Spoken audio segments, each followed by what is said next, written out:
Iniciando la sesión de hoy, nos acompaña el doctor Genaro Coria, médico veterinario por la Universidad Veracruzana, maestro en odontología por la misma y con doctorado en psicología experimental en el área de neurociencias comportamentales en la Universidad Concordia en Montreal, Quebec, Canadá, quien durante su maestría y doctorado se especializó en la investigación con modelos animales para conocer las bases cerebrales del comportamiento sexual y las emociones. En 2007 fue repatriado a través de CONACYT a la UV, quien desde ahora labora como investigador titular de tiempo completo en el Instituto de Investigaciones Cerebrales, siendo catedrático titular. Igualmente siendo miembro de múltiples sociedades científicas y revisor científico de más de 20 journals diferentes, así como investigador invitado en el Departamento de Psicología de la Universidad de Ottawa en Canadá y en el Hospital de Comportamiento Animal en la Universidad Cornell, Nueva York. Ha dirigido 5 tesis de licenciatura, 9 de maestría y 11 de doctorado. Ha editado 3 libros sobre temas de neurofisiología, animales y modelos en neurociencias y ha publicado más de 100 artículos científicos. E impartido más de 100 conferencias sobre el cerebro sexual en México, Brasil, Estados Unidos y Canadá. Actualmente miembro del Comité Interno para Cuidado y Uso de Animales de Laboratorio en el Instituto de Investigaciones Cerebrales, contando con un permiso de productividad nivel 6 en la UV y perteneciente al Sistema Nacional de Investigadores nivel 2. Sus investigaciones se han mostrado en radio, televisión y redes sociales y han contribuido a entender el cerebro sexual, la diversidad sexual, los vínculos afectivos, las emociones y el bienestar. A quien brindamos un fuerte aplauso. Gracias a todos por la atención y por el espacio que me brindan de poder estar acá. Agradezco la presentación que hace Selene. Y bueno, sin duda, como ustedes pueden ver en la presentación, yo me he dedicado a trabajar con animales. Utilizo los animales como modelo para poder entender a otras especies, incluyendo al ser humano. Cuando hago mi transición de trabajar exclusivamente con animales al departamento de psicología, donde hice el doctorado, pues me empecé a enfocar mucho en cómo los animales, y a través de estudiar su conducta y su cerebro, nos pueden servir como modelos para explicar muchas cosas que en otras especies como el ser humano no podemos explicar, o no nos atrevemos a explicar, o es impráctico, o es caro, o la tecnología simplemente no nos alcanza. Durante toda mi vida académica, pues me ha llamado mucho la atención lo que es el cerebro sexual. Lo que yo voy a tratar de explicarles hoy es un poco una historia de algunas de las cosas que hemos abordado en el laboratorio. Sin duda, pues tratar de entender lo innato, con lo que nacemos, lo que viene por default, digamos, sin aprendizaje, y por otro lado, el lado aprendido, el lado que depende de lo social, etcétera, es las dos fuerzas que conjuntan lo que somos cada uno de nosotros. La idea de todo este tipo de investigaciones es generar datos valiosos que sirvan para tener una referencia científica de lo que opinamos al respecto, de lo que creemos, de lo que sirviera para tomar decisiones en un momento. Entonces, bueno, pues me gustaría comenzar. Si me das la siguiente, por favor. Bien, yo empezaría con esta pregunta. Ustedes, al comentario, a Selene me dice que no todos son psicólogos, pero los que son psicólogos en algún momento tienen que lidiar con el comportamiento y la mente de las personas.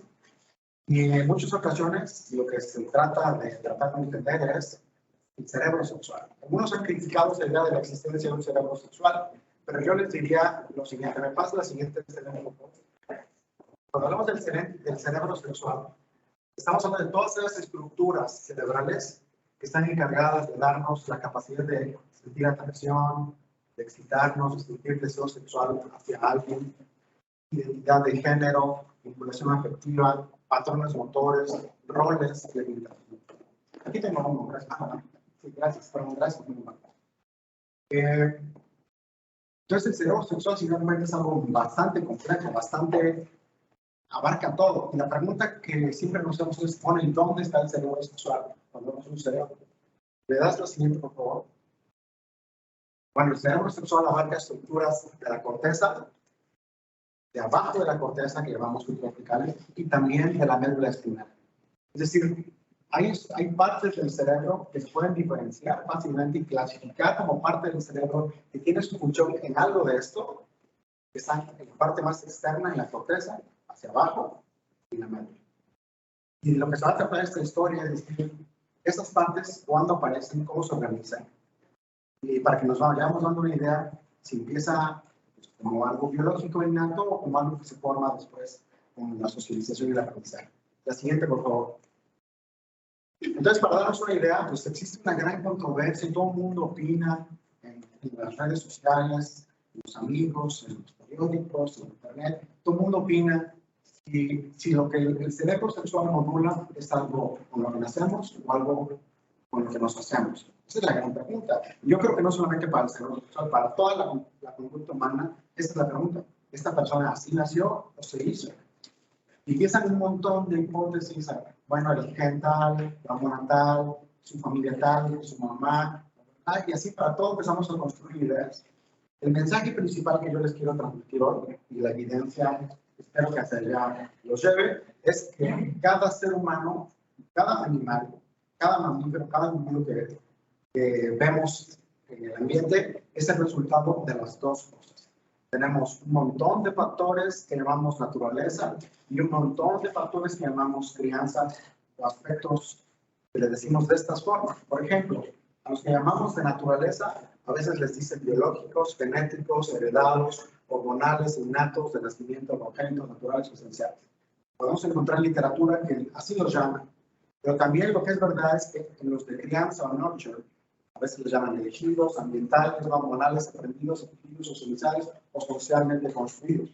Y la verdad es que los dos son lo que nos forman a todos. Tenemos las dos cosas. La pregunta en realidad no es si somos de naturaleza o crianza, la pregunta es ¿en qué proporción a veces la naturaleza pesa más que la crianza? Hay momentos críticos del desarrollo en que la biología es más importante que la crianza. Y hay momentos en que la crianza es más importante que la biología. Y hay momentos en que la biología le gana a la crianza y hay momentos en que la crianza le gana a la biología. Es una historia muy compleja y es lo que les voy a tratar de mostrar. La que sigue, por favor. La que sigue. Bien, todo empieza con genes, estamos de acuerdo.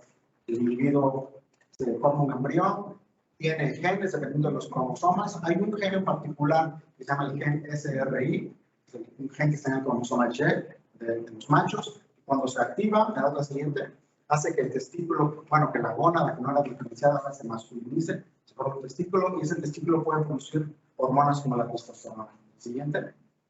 Y esa testosterona llega al cerebro, hay una enzima que la convierte en estradiol y empieza a organizar el cerebro. Ahorita les voy a explicar a qué me refiero con organizar. El individuo nace, los bebés, los animales, mamíferos nacen con un cerebro semi-organizado. Y como digo semi-organizado significa que ya está bastante organizado, pero no es toda la historia de vida sexual del individuo. La siguiente, por favor. El individuo nace entonces y tiene sus primeros contactos con su mamá, con sus hermanos, su papá, su familia, su manada, etc. Y empieza a ocurrir lo que ustedes seguramente han escuchado que se llaman las improntas, aprendizaje pavloviano, que es inconsciente y voluntario del área de adopción. Que lo que haya sido expuesto en esos periodos críticos del desarrollo van a forjar tus preferencias como seas adulto. Las improntas es un tipo de aprendizaje fabuloso que no le hemos hecho mucho caso porque dura mucho tiempo.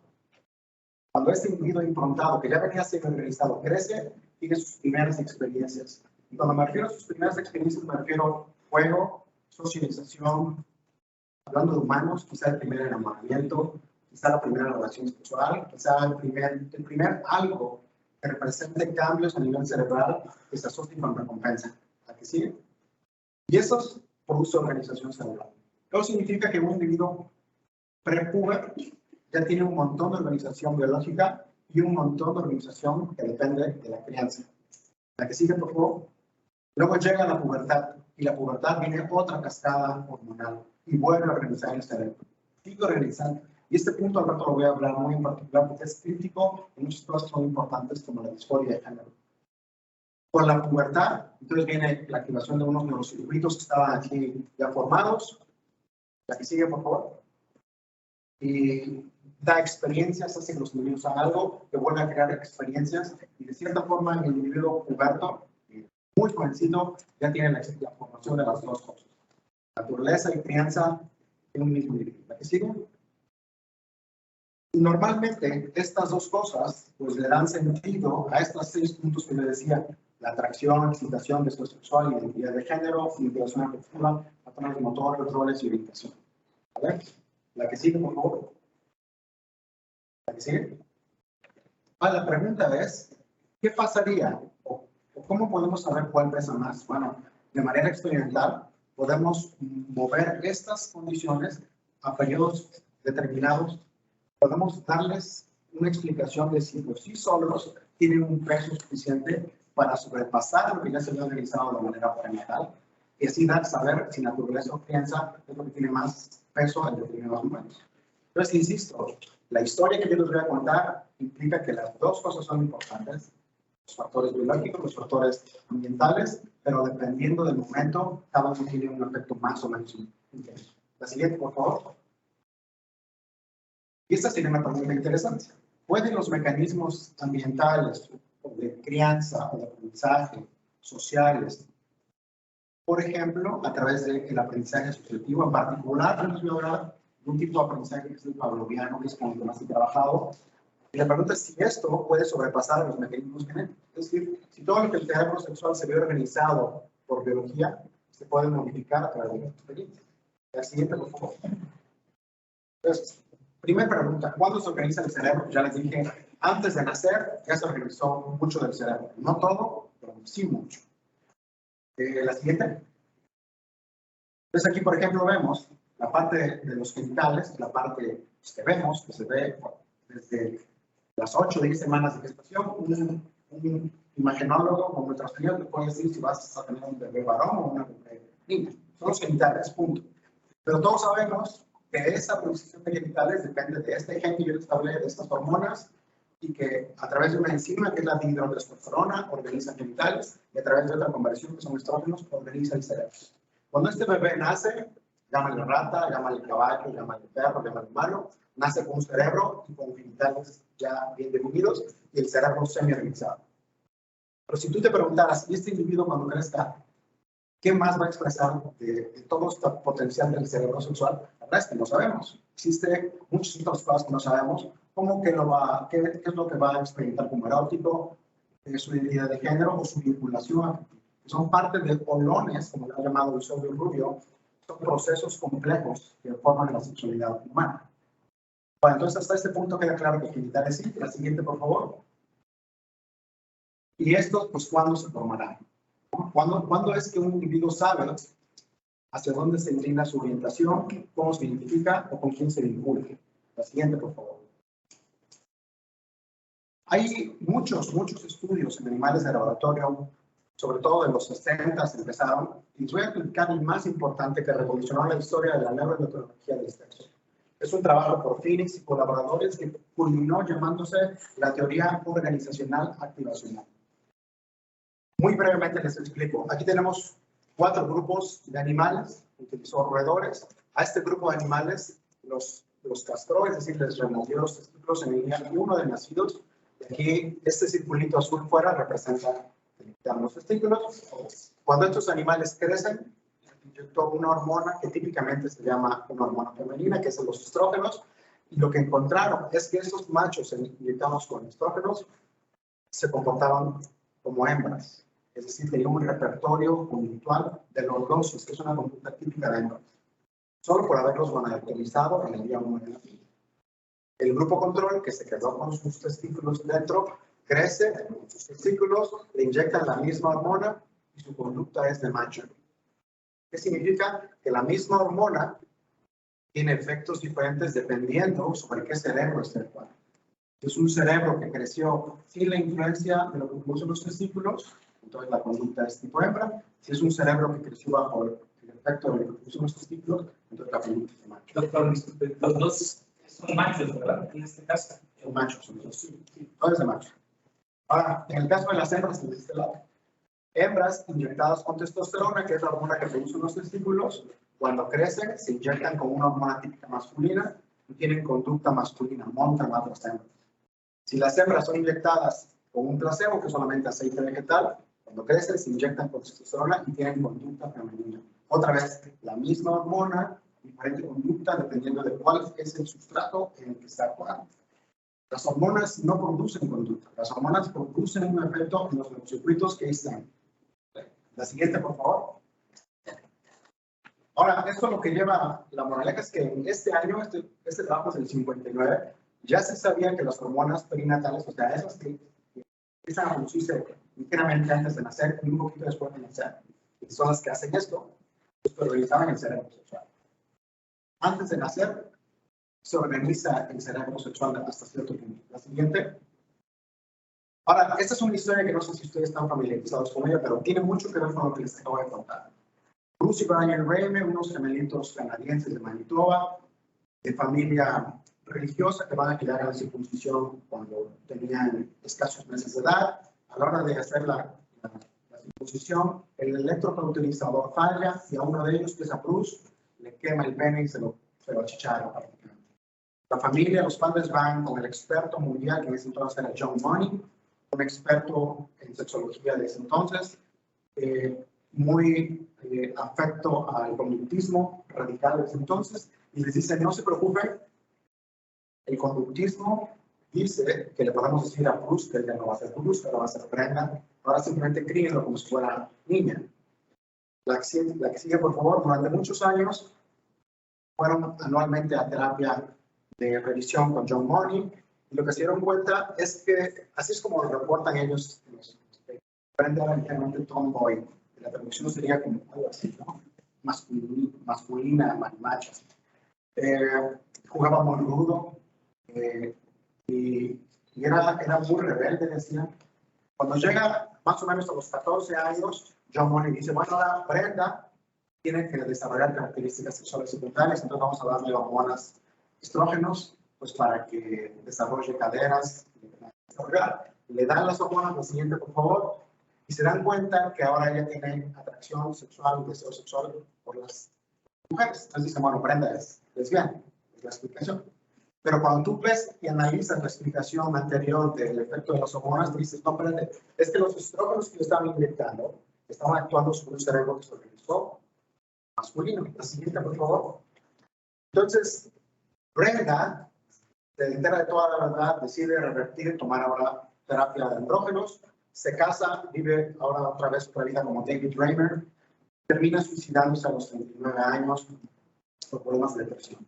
La depresión, entonces, la empezamos a vincular como parte de esta historia de entender el cerebro sexual, la ansiedad y la depresión. La siguiente, por favor. Entonces, una de las cosas que a mí me queda claro es que John Money no tenía literatura que había salido 10 años antes, de que si tú puedes organizar el cerebro, periodos críticos del desarrollo. La siguiente, por favor. Y otra aprendizaje es que la ausencia de testosterona, en el caso de Bruce, que lo gonadectomizaron a los 2 años de edad, la gonadectomía en el periodo postnatal tardío no modifica la orientación sexual. Pero estamos hablando en el experimento de Phoenix y colaboradores, día 1 de nacimiento. En este caso de la vida real, a los 2 años de edad, le quitaron los testículos. Una diferencia muy grande en lo que ya habían hecho los testículos en el cerebro. La siguiente, por favor. La siguiente. La siguiente. Entonces, ¿por qué no hubo efecto de la gonadectomía de Bruce y Brian? Bueno, porque a él lo gonadectomizaron en este punto tardío, donde su cerebro ya se había organizado por el efecto de tener testículos, y los testículos produjeron testosterona, llegó el cerebro, organizó el cerebro de dirección masculina. Cuando él lo gonadectomizan, él ya estaba organizado, llega a la edad pubertad, le dan estrógenos y le activan el cerebro masculino. ¿Vale? Ahora, tener un cerebro masculino no significa que solo en la edad adulta a través de sexo lo vas a expresar. Desde antes de que tú seas puberto, fíjense, aquí tenemos juego juvenil en ratas. Se ha estudiado mucho que el juego es muy diferente entre los niños y las niñas. En los niños es más rudo, en las niñas es menos rudo. Incluso los intereses en juguetes, de manera no aprendida, se sabe que es muy diferente de la elección de juguetes y juguetes. Significa que esta organización que ocurre, de hecho por eso le llamaron la teoría organizacional activacional, porque antes de nacer se organiza y cuando eres puberto se te activa ese cerebro. Claro que se activa claramente, pero desde antes ya tienes expresiones conductuales que indican que tienes un cerebro más o menos. masculinizado. La siguiente, por favor. Ahora, cuando hablamos de que se organiza, ¿de qué estamos hablando? Este es el corte de un cerebro de rata. Roger Gorski fue de los primeros que explicó de qué se trata la organización de un cerebro masculino o femenino. Y aquí lo que vemos es, de este lado del cerebro, de este lado derecho vemos el cerebro de un macho y de este lado el cerebro de una hembra, son dos mitades juntas. Para que se logre ver esta mancha que está en lo que llamamos el hipotálamo, esta mancha es un grupo de neuronas más grandes, 5 veces más grande que la hembra, y está en una estructura que se llama el área peróptica media. Y le llamamos el núcleo sexualmente dimórfico del área peróptica media. Machos nacen con este núcleo más grande que las hembras. Y si tú le das testosterona a una hembra en el día 1, su núcleo se hace así. Y si tú castras a un macho, su núcleo se hace así. Así de simple es y sensible es en el periodo crítico. Si lo haces en otro tiempo, ya no ocurre. Ese es lo que llamamos los periodos críticos. Generalmente antes de nacer o muy inmediatamente después de nacer. La que sigue, por favor. Ahora, esto es en ratas. Si me preguntan en humanos, ¿qué hay de humanos? Bueno, Simone Libet en los 90 publica en Science un trabajo parecido a lo que hace Roger Gorski y toma humanos, cadáveres de personas con diferente orientación, y lo que encuentra es, aquí está en esta caricatura, este es el tercer ventrículo, este es el hipotálamo y esta es la otra parte del hipotálamo, y lo que encuentra es que hay ciertos núcleos en el hipotálamo, pero en particular este que es el número 3, que llama el núcleo intersticial del hipotálamo anterior, que es más grande en varones heterosexuales que en mujeres heterosexuales.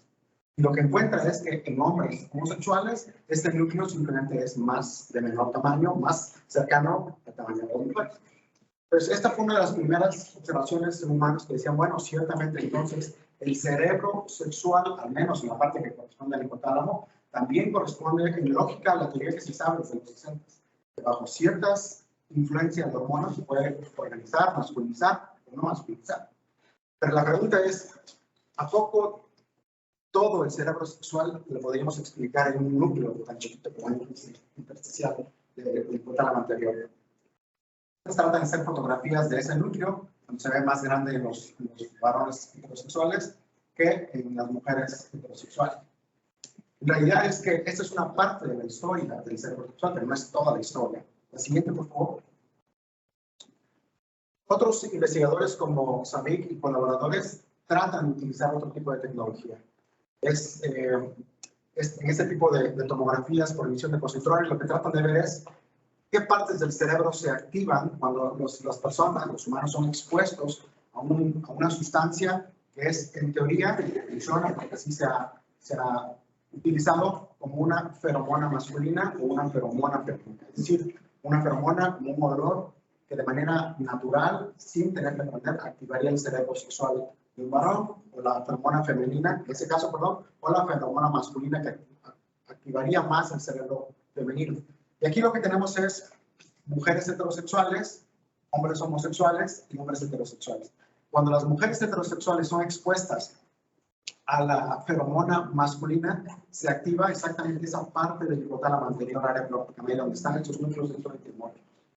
Pero no se activa en los hombres heterosexuales cuando detectan esa feromona masculina. En los hombres homosexuales sí se activa. ¿Qué significaría? Que los hombres homosexuales tienen nuevos circuitos que, al igual que las mujeres, responden a estos estímulos incondicionados, olores naturales. En el caso de las feromonas femeninas, las mujeres no responden, los hombres sí responden y los hombres responden menos. En otras palabras, el cerebro de una persona homosexual tendría parte de la capacidad de neurocircuitos para responder a los dos. No significaría esto que hay un tercer sexo. Lo que significa es que si ponemos como los dos extremos, este y este, pues este está con la capacidad de responder a ambas partes. Probablemente estamos hablando de neuronas, de sinapsis, que acompañan en un continuo a esta organización. La que sigue, por favor. Ahora, cuando vemos más de cerca a estas neuronas, esta es una neurona, imagínense, estas son sus dendritas, este es su axón, y estas bolitas que están aquí son las espinas dendríticas, son las partes donde una neurona se conecta con otra. Y entre más espinas dendríticas, más capacidad de conectarse una neurona con otra, producir neurocircuitos que dan la capacidad de producir neurodinámica y respuestas, aprendizaje, etc. Y aquí lo interesante es que la masculinización del cerebro, cuando vemos neuronas en particular, requiere de una cascada de moléculas que es esta. La testosterona que se produce en el individuo antes de nacer, se convierte en la testosterona en estradiol. El estradiol activa sus receptores, se produce la introducción de una enzima que se llama ciclooxigenasa. Ahorita les voy a hablar de esta. Se activan las prostaglandinas E2, se activan los receptores de prostaglandina, la proteína quinasa A, se incrementan los niveles de glutamato, y los niveles de glutamato hacen que aparezcan más espinas dendríticas. Más espinas dendríticas en el macho, en esa área, donde tiene que ser más masculinizado. La que sigue, por favor. Ahora, hay un dato bien interesante reciente. Yo les acabo de decir que las espinas dendríticas hacen que se conecten una neurona con otra. Hay un trabajo del doctor Ray Blanchard y su estudiante Bogart reciente, de hace apenas 5 años, donde habla que aquí entre las espinas dendríticas, para que se conecten con otra neurona, necesitan una proteína que se llama neuroligina 4. La que sigue, por favor. Si no hay esa neuroligina, no se conecta. ¿Y qué es lo que encuentra Blanchard y colaboradores? Que la neuroligina es la proteína que une una neurona con otra, puede disminuir, o de hecho disminuye, en personas homosexuales. Es decir, que la posibilidad de hacer conexiones de un cerebro masculino simplemente está disminuida en personas con orientación homosexual porque no hay neuroligina. ¿Y por qué no habría neuroligina? Bueno, lo que ellos dicen es que cuando una mamá tiene un hijo varón, genera anticuerpos contra las proteínas, algunas de las proteínas de ese varón. Entre ellas están proteínas como la neuroligina, para lo cual la madre hace anticuerpos. Para el siguiente varón, si es que tiene otro varón, hace más anticuerpos, y para el siguiente varón más anticuerpos. Lo que el estudio de Blanchard y colaboradores dicen es que entre más hijos varones tiene una mamá, más posibilidad de tener anticuerpos contra la neuroligina 4, y por lo tanto menos conexiones en el área peróxida media, y por lo tanto correlacionarse con homosexualidad en varones. Y aquí está el dato. El número, la cantidad de anticuerpos contra la neuroligina 4 en mujeres que no tienen hijos. En mujeres que tienen hijos heterosexuales. En mujeres que tienen hijos que son homosexuales, pero que no tienen hermanos mayores. Y en mujeres que tienen hijos homosexuales que tienen varios hermanos mayores. Bueno, entonces, lo que Blanchard y colaboradores dicen es, esto también no depende solamente de hormonas, depende de las proteínas que producen la vinculación entre estas estructuras, aunque estén organizadas, si no están unidas, no forman un neurocircuito vamos a llamar del cerebro masculino. La siguiente, por favor. Ahora, hace poquito hay un trabajo que trataba de utilizar inteligencia artificial, hace rato que hablábamos, donde se toma imágenes de resonancia magnética funcional, perdón, no funcional, resonancia magnética simple, y todas las imágenes las meten en un equipo de cómputo para que haga predicciones si con base en esa organización cerebral el individuo es hombre o es mujer. Y lo que encuentran es que estos algoritmos que utilizan pueden, con una alta precisión de más del 90%, identificar si con base en el cerebro el individuo es hombre o mujer. Si es mujer, lo identifica hacia acá, y si es hombre hacia acá, es decir, dos extremos opuestos con base en la imagenología únicamente.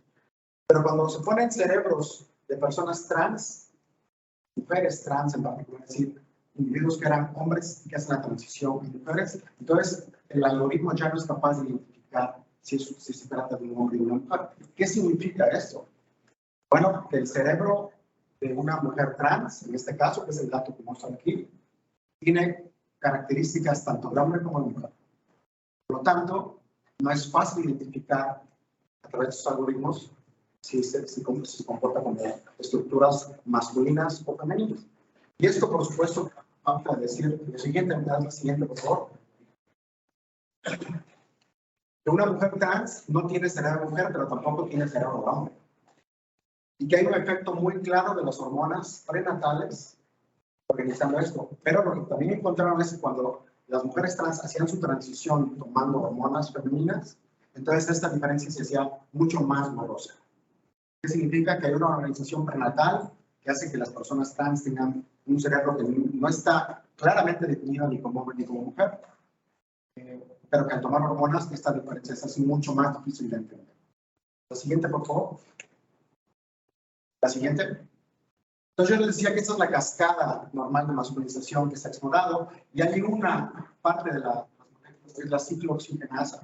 La que sigue, la ciclooxigenasa es una enzima que en medicina se utiliza mucho, o se entiende, porque hay fármacos que son antiinflamatorios que tratan de bloquearla para evitar el dolor. Por ejemplo, los antiinflamatorios no esteroides lo que hacen es bloquear la ciclooxigenasa. Entonces hay muchos tipos de antiinflamatorios no esteroides, pero uno que es el paracetamol sí se utiliza en el periodo perinatal, sí se le da a la mujer. De hecho, en esta semana me acaba de anunciar el CONACYT que me autorizó un donativo para los próximos 3 años explorar el efecto del paracetamol en la protección del cerebro sexual. La que sigue, por favor. Pero lo que les quiero mostrar es un poco los antecedentes que hay detrás de esto. Esto es alguna de las pruebas que hacemos para detectar parte de la conducta sexual, como preferencia de pareja, erecciones de los animales, que nos dan una idea de que están excitados, motivados, etc. Sigue, por favor. ¿Sí? Y aquí es un trabajo que hicimos. Sí. Me pareció un cambio importante, pero justo ahí me perdí. Pero mencionabas lo del paracetamol durante el periodo de gestación, genera una alteración en esas... ¿Es la anterior, por favor? La anterior. Sí, claro. Esta es la cascada normal molecular que lleva a las neuronas a producir dendritas y organizarse como un cerebro masculino. Se necesita testosterona que se convierta en estradiol, que se activen los receptores de estradiol. La activación de los receptores de estradiol hace que se eleve la ciclooxigenasa en el cerebro. La ciclooxigenasa activa la prostaglandina E2, la prostaglandina activa sus receptores, se incrementa la quinasa A, se produce más glutamato y esto hace que llegue el glutamato a las dendritas, las estimule y haga que haya más. Si tú bloqueas la ciclooxigenasa, entonces bloqueas parte de la cascada molecular que lleva al cerebro a masculinizarse. Entonces, ahí podría ser una causa de la masculización de... Bueno, lo que les digo es que, ¿qué es lo que hace exactamente? Pues para eso en los próximos 3 años nos dieron un donativo para saber. En 3 años me vuelven a invitar y les digo, pero lo que sí les puedo decir es conductualmente ya vimos qué es lo que pasa. La siguiente. Entonces aquí lo que tenemos es un estudio con ratas que cuando estaban embarazadas les dimos paracetamol, los bebés nacieron, crecieron, formaron adultos, les pusimos una prueba de aquí hay una hembra en celo y un macho. ¿Vale? Entonces aquí tenemos muchas conductas, la investigación genital, que es una de las conductas motivadas innatas. Si te llaman más la atención los genitales de un macho, te dice algo que te llama más los genitales de una hembra. Es una prueba conductual en animales muy sencilla. Al igual que a quién visitas más, a quién te pasas más oyendo, a quién pasas visitando más, a quién tienes más elecciones, a quién intentas montar, y una lista interminable de conductas que me dicen. Lo que hacemos es lo que haga con el macho, lo restamos a lo que haga con la hembra. Y esa resta nos da un valor que va de 0 a 2. ¿Vale? Si el valor es cercano a 0, significa que la preferencia fue hacia el macho. Si el valor se pasa de 1 y llega hacia 2, significa que la preferencia fue hacia la hembra. Aquí tenemos un grupo control que es con animales inyectados con solución salina y un grupo de animales inyectados con paracetamol. Pero lo dije al revés. No, sí, está bien. Más cercano al 0 es preferencia hacia el macho, más cercano al 2, preferencia hacia la hembra. Los individuos que su primera vez, que son inexpertos en el sexo, pues lo saben. Nadie nace sin experto. Una rata también, cuando nace y le preguntas, ¿qué quieres oler? Pues sí huele, pero no huele más a la hembra. De hecho, huele más macho. Pero cuando lo comparas con el grupo que recibió, perdón, ¿dónde está aquí? Así. No, perdón, que sí me equivoqué hace ratito porque se los dije al revés. La preferencia hacia la hembra es... La preferencia hacia la hembra es... sí, es el 2, aquí está, a ver. Sí, el 0 indica preferencias a la hembra, aquí está. Entre más se acerca al 0, más prefiere a la hembra, entre más se acerca al 2, más prefiere al macho. Entonces los individuos prefieren a la hembra, pero no totalmente, también igual al macho. Entonces, los individuos que recibieron paracetamol, que también son inexpertos, tienen un índice más alto, más cercano a lo neutral. Es decir, no prefieren a la hembra igual que un macho que no recibió paracetamol. En el caso de visitarlos, lo mismo. Los individuos que reciben paracetamol prefieren más al macho que la contraparte de individuos que recibieron solución salina. En el caso del tiempo total de visita, prefieren más al macho que el grupo inyectado con solución. Es decir, cuando tú tratas a una rata, bueno, en el modelo con paracetamol, sus crías, cuando nacen, crecen, tienen una preferencia motivacional más inclinada hacia otro macho que hacia una hembra sexualmente receptiva. Y eso te dice mucho de la organización del cerebro sexual por esta cascada de organización. La que sigue, por favor. Pues una de las cosas es que el paracetamol prenatal parece desorganizar el cerebro sexual masculino. Pero algo que no les dije es de que aquí tengo un grupo que se llama experimentado. Cuando estos grupos de animales que tenían paracetamol los exponíamos constantemente a hembras sin celo, entonces empezaban a crear asociaciones con las hembras sin celo. Y después, cuando les hacíamos la pregunta, ¿a quién prefieres? ¿Al macho? La primera vez que tenían la oportunidad de elegir, que era esto, o ahora, después de mucha experiencia, empezaban a preferir a las hembras. ¿Me das la siguiente? ¿Qué significa esto? Que la experiencia sexual parece reorganizar el cerebro sexual, o organizar algo más. Entonces tenemos la fase biológica y la fase del aprendizaje otra vez, juntas, haciendo de las suyas, ¿no? Y esto nos tiene que llevar a reflexionar mucho. No es ni pura biología, ni puros constructos sociales de aprendizaje. Es siempre interactuando. La siguiente, por favor. La siguiente. La siguiente. Ahora, eso es en individuos, digamos que son adultos, que se hablan de adultos, pero hace rato les decía que les iba a hablar de la pubertad como un periodo importantísimo en el entender de otro periodo crítico para entender el desarrollo del cerebro sexual. Decía yo hace rato que el cerebro se organiza antes de nacer, los individuos pasamos toda nuestra infancia prácticamente inactivos, llega la pubertad, los testículos empiezan a producir lo que producen, los ovarios, y te activan el cerebro que se organizó antes de nacer. Pero en este punto que se producen las hormonas que te activan, también te lo están volviendo a organizar. La siguiente, por favor. Entonces aquí tenemos un cerebros de ratas con diferentes áreas. Y lo que vemos es que cuando tú tratas a los animales con esta hormona que es la testosterona, en este periodo que es la pubertad, se producen nuevas neuronas. Es decir, tener esta lluvia de hormonas que invade el cerebro en la pubertad hace que no solamente se estén activando las neuronas que se organizaron antes de nacer, sino que ahora hayan nuevas neuronas que empiezan a formar nuevos circuitos. Por eso es que en la pubertad cambian muchas cosas. La siguiente, por favor. Y aquí les muestro un trabajo que hizo una Miriam Barradas en su tesis doctoral. Aquí les muestro cómo se hace una gonadectomía, una castración en ratitas de un día de nacido. Estos son los testículos de la ratita, es decir, se los quitamos a la ratita recién nacida. Está anestesiada y todo, obviamente. Y aquí lo que les quiero mostrar es las conductas sexuales que evaluamos y cómo van cambiando dependiendo si hay o no testosterona en la pubertad. Por ejemplo, si nos enfocáramos en el interés que tienen por las investigaciones genitales hacia un macho o hacia una hembra, los animales que llegan a su primera vez huelen más ligeramente a una hembra, pero realmente no hay diferencias con el macho. Es decir, un individuo que es inexperto, que es su primera vez, no tiene tanta noción de qué es una cosa y otra y va a pasar tiempo haciendo lo mismo con ambos. Pero cuando están los individuos gonadectomizados, castrados, recién nacidos, entonces sí es muy obvio que los machos empiezan a preferir investigar más a los machos. Estos individuos GNX son gonadectomizados en el día 1. Cuando crecen y le pones entre un macho y una hembra, prefieren oler más los genitales de un macho. Pero si les devuelves la testosterona en la pubertad, pasa esto.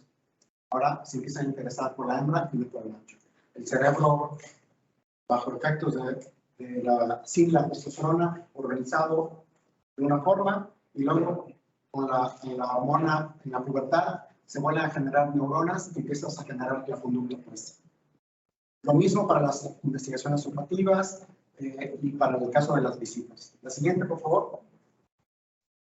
Entonces, ¿qué es lo que dice esto? Que la castración neonatal, o sea, en el día 1 del nacimiento, desorganiza el comportamiento sexual, la siguiente. Pero la testosterona en la pubertad lo reorganiza. Y esto es muy importante, entender el papel, la siguiente, por favor, de cómo lo que ocurre en la pubertad puede cambiar la expresión sexual de los individuos. Aquí lo que tenemos es estos mismos individuos y estos núcleos del hipotálamo que decíamos que se masculinizaban o no. Tenemos los grupos control, donde este es el tamaño de los grupos sexuales dimórficos. El macho que se castró el día 1, su núcleo sexual dimórfico se hace más chiquito, es decir, tipo hembra. Pero si le devuelves la testosterona en la pubertad, vuelve a crecer tipo macho. Es decir, la pubertad es un periodo crítico donde la testosterona puede volver a organizar eso. La siguiente, por favor.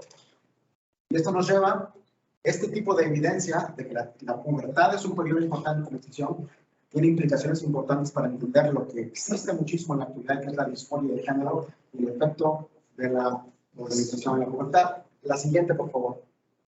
La siguiente. La siguiente. Bien, fíjense, este es un trabajo. La que sigue, por favor. La que sigue. Eso. Varios trabajos donde indican cuál es la proporción de personas transgénero en algunos países. Este trabajo es de Holanda, donde dice que hay 0.6% de los hombres y 0.2% de las mujeres se autorreportan como transgénero. Y muchos de ellos con disforia de género. Es decir, que la identidad dentro de lo masculino o femenino, como ellos perciben, no coincide con sus genitales o con el sexo asignado al nacimiento. Lo más interesante es que en los adolescentes se encuentra 0.17 y 1.3. Casi el doble de números reportados en adultos en algunos países. La pubertad es un periodo de transición, 5 minutos, de transición, donde existe otra vez esta organización cerebral y existe la posibilidad de que este tipo de cosas se estén expresando. La siguiente, por favor. Lo que sí se encontró, y Zucker lo encontró, es que si los individuos que reportan disforia de género en la pubertad se dejan hasta que crezcan, hasta que sean adultos, vean, es la mitad, menos de la mitad de lo que se reporta en la pubertad. En otras palabras, un puberto o un adolescente que expresa disforia de género, si lo dejas pasar, cuando se haga adulto y pase la pubertad, 90 y tantos % de los casos de disforia de género desaparecen. La tendencia actual de querer abordar con terapias de conversión a los niños es desde mi perspectiva, desde la perspectiva de la neurotecnología, es un error fatal.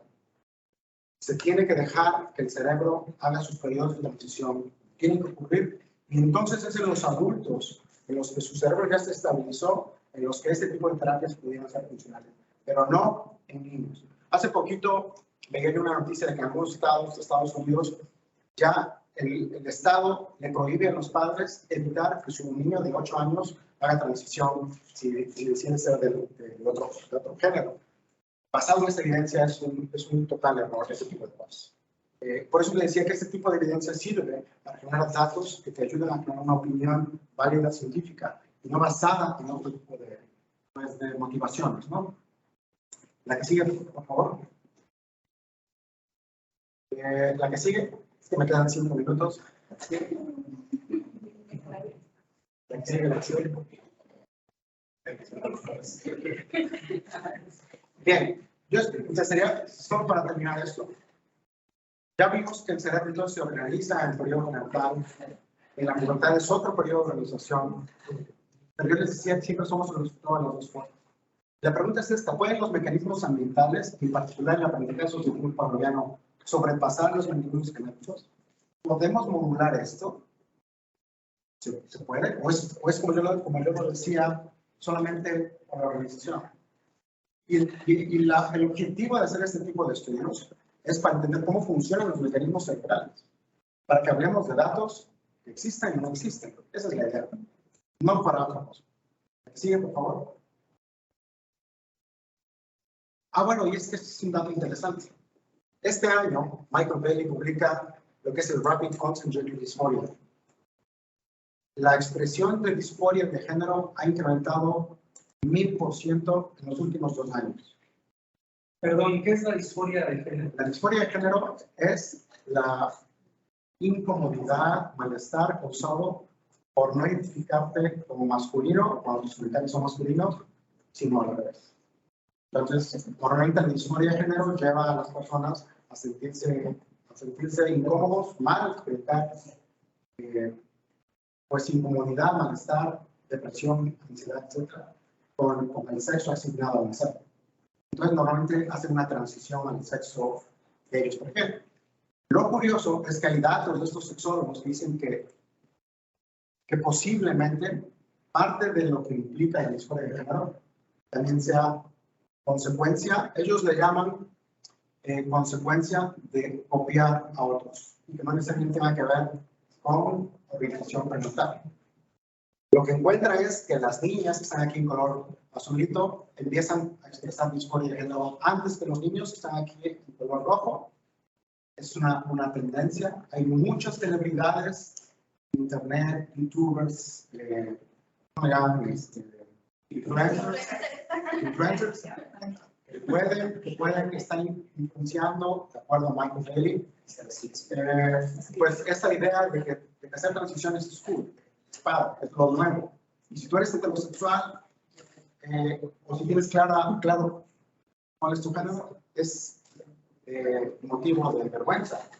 Ha habido casos en los que las personas que tienen una identidad de género clara se sienten avergonzados. Y había un caso reciente donde llegaba una niña y le decía a su mamá: ¿qué será mejor que diga yo que soy? Y ponían las posibilidades. ¿Soy lesbiana o soy no binaria? Y decía a su mamá: ¿por qué? Dice: es que si yo digo que me gustan los niños, la verdad se van a burlar de mí y de mis compañeros. Bueno, entonces aquí, no lo digo yo, lo dice Bailey. Existe una tendencia clara en los últimos 2 años a que esto puede estarse influenciando por los medios. La que sigue, por favor. Ya casi para terminar. Ahora, ¿se puede modificar o no se puede modificar? Aquí les pongo esta foto de Didier Jambard, un francés, que en el 2012 demandó a la empresa GlaxoSmithKline por 200.000 euros casi, porque aseguraba que la medicina que le daban para el Parkinson lo había convertido en adicto al sexo gay. Y ganó la demanda. ¿Señor? Y dije: ¿se puede eso? Bueno, él ganó la demanda. Y les voy a hablar de por qué eso ocurre. La que sigue, por favor. Como ustedes saben, el tratamiento anti-Parkinson pues, utiliza medicina que es dopaminérgicos, o agonistas dopaminérgicos, que actúan sobre un receptor que es el tipo D2.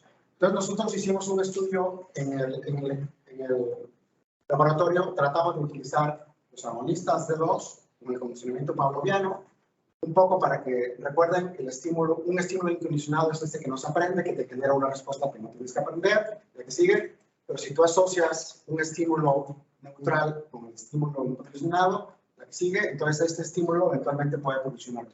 La que sigue. La que sigue. La que sigue. La que sigue. Entonces, esencialmente lo que nosotros hacemos es asociar algo que el individuo está experimentando cuando le subimos los niveles de 2 con un valor, para que el valor asocie este estado de motivación y después el valor solito nos motive a hacer cosas. ¿La que sigue? Y entonces, lo que hicimos fue un estudio, sabemos que la dopamina sube en los animales en una parte que se llama nuclear accumbens, les dimos un agonista dopaminérgico, los pusimos a cohabitar con otro macho, eran machos adultos, por 3 veces, cada 4 días, 1, 2, 3. Después, cuando ya la droga se desvaneció, se metabolizó, hacemos una prueba de preferencia de pareja y 4 días después medimos su actividad cerebral. ¿Sigue? Entonces, lo que vemos exactamente, la que sigue, por favor, aquí les voy a poner. Estos 4 grupos prefieren tener más erecciones, bueno, expresan más erecciones cuando detectan a una hembra y no con el macho. Pero en el grupo de animales que fue inyectado con el agonista dopaminérgico 2 y cohabitó con un macho, y después ya dejas que pase el tiempo y le vuelves a preguntar que prefieres una hembra o un macho, se empieza a excitar ahora más con la presencia del macho. ¿Vale? 3 sesiones de condicionamiento subiendo los niveles de dopamina. La que sigue, por favor. Me voy a ir muy rápido más para mostrarles. La que sigue, por favor. La que sigue. Pero esto lo que te puede mostrar es que la actividad del cerebro cambia y empieza a responder más a los estímulos del macho. La siguiente pregunta es si esta misma de condiciones pueden producir parafilias, por ejemplo, preferencia por infantes. Una pregunta es, oye, ¿hay pedófilos? ¿Hay pedófilos? ¿Nacen o se hacen? Bueno, esta postura que yo les digo es, las dos cosas pueden ser. Aquí sí, utilizamos el mismo paradigma, este macho es inyectado, sus niveles de dopamina incrementan, está cohabitando con un infante, pasa el tiempo, la que sigue, por favor, el fármaco se metaboliza, le vamos a hacer una pregunta, aquí hay un infante y aquí hay una hembra entera adulta, ¿a quién prefieres? Aquí tenemos las pruebas de elecciones, hacia arriba es prefiero hembra y hacia abajo es prefiero al infante. El grupo control prefiere a la hembra, el grupo que fue inyectado pero no en contingencia y continuidad con el infante prefiere a la hembra, pero el grupo que cohabitó con el infante ahora se excita más con el infante. Y también en investigaciones genitales, olfatea más a la hembra, olfatea más a la hembra y uso olfatea más al infante. 3 sesiones de condicionamiento bajo una química cerebral alterada cambia la plasticidad, te activa, todas estas son áreas cerebrales que ahora responden más comparadas con el grupo control. Es decir, hay nuevas conexiones que hacen que el cerebro sexual de ese individuo ahora responda a lo que hace 12 días no respondía. Fíjense lo interesante que es. La que sigue, por favor. Entonces, esto, el agonismo dopaminérgico puede producir excitación condicionada, sin duda. Hay fármacos que llegan a tu cerebro y que dan un ambiente ideal para que se vuelva a dar la plasticidad cerebral. ¿Se pueden modificar las premisas? Sí se puede. El modelo animal dice que sí se puede. Y eso nos tendría que llevar a repensar qué significa una parafilia, qué significa lo que decimos que es innato, porque somos aprendidos. Insisto, otra vez, la moraleja de esta historia que les estoy contando es que somos el resultado de las dos cosas y dependiendo del contexto y dependiendo de cuál sea el ambiente cerebral, es más fácil o menos fácil que ocurra la sección. La que sigue, por favor. Y bueno, ya para concluir. Los mecanismos de naturaleza preorganizan el cerebro. Los mecanismos de crianza comúnmente concuerdan con los mecanismos de naturaleza, pero también los mecanismos de crianza pueden ser tan poderosos que reorganizan el cerebro. Bueno, con eso termino simplemente y les agradezco mucho.